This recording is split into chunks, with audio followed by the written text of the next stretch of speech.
สวัสดีครับเจอกันอีกแล้วนะครับกับอ้นเลโทไฮไฟนะครับวันนี้มารีวิวกันกับสเตอริโอจูเนอร์ยี่ห้อซัมซุยรุ่น TU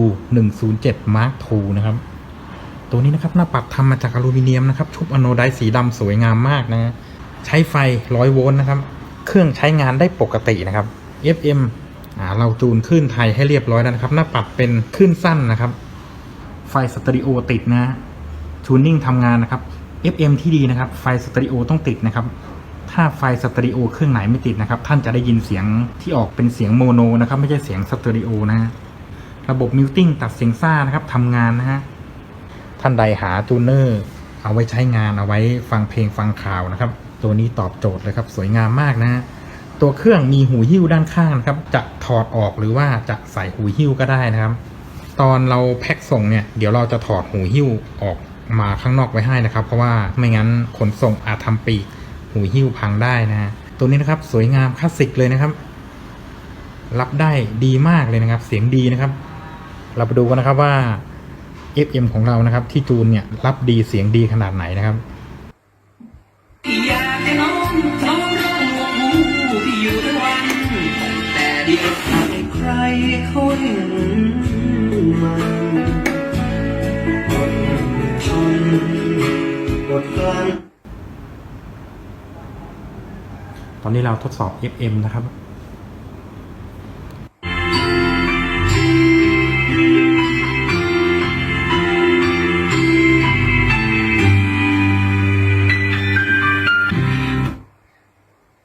ของการมีสุขภาพผิวที่ดี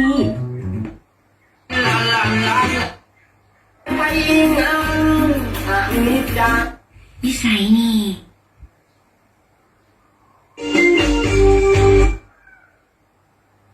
ก็หนอ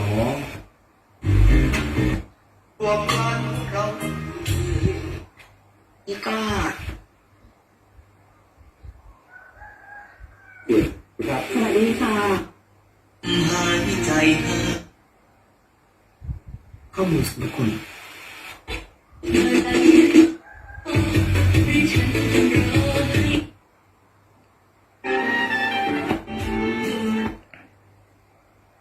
ใต้ชามกะลำ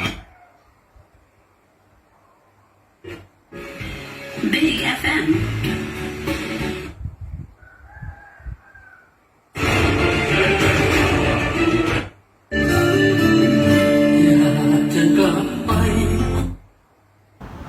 ก็ท่านใดสนใจนะครับไปดูราคากันได้นะครับในคำอธิบายด้านล่างนะครับ